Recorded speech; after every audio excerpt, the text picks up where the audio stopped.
कहानी रमेश की अनोखी योजना। रमेश एक छोटे से गांव का सबसे शरारती और मजेदार लड़का था।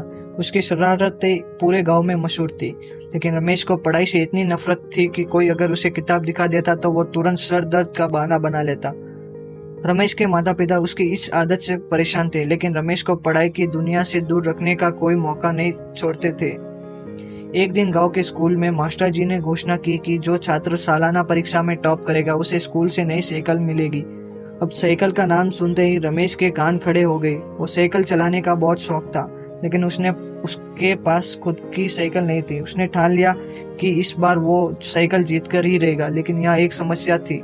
रमेश को पढ़ाई बिल्कुल नहीं आती थी, तो उसने एक अनोखी योजना बनाई। उसने सोचा, पढ़ाई तो मेरे बस की है नहीं, लेकिन कुछ तो कर सकता हूँ। रमेश ने गांव के सबसे होशियार लड़के चिंटू से दोस्ती कर ली। उसे अपना खास नुस्खों से प्रभावित करना शुरू किया। कभी उसने समोसे खिलाता, कभी जलेबी। धीरे धीरे चिंटू उसकी शरारतों में फंसने लगा। परीक्षा के दिन रमेश ने अपनी योजना के अनुसार चिंटू से सारे उत्तर निकल कर कॉपी कर लिए। उसने पूरा यकीन था कि अब वो साइकिल जीत लाएगा। जब परीक्षा का परिणाम घोषित हुआ तो रमेश की खुशी का ठिकाना नहीं रहा। उसने टॉप किया था, लेकिन तब मास्टर जी ने कहा, रमेश, तुमने जो साइकिल जीती है वो बस तस्वीर में ही रहेगी। असल में वो साइकिल अगले साल आएगी।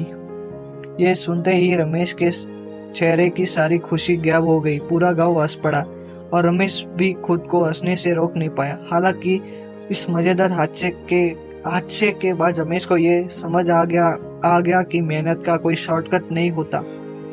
उसने ठान लिया कि अब वो खुद मेहनत करेगा और अगली बार साइकिल बिना नकल के जीतेगा।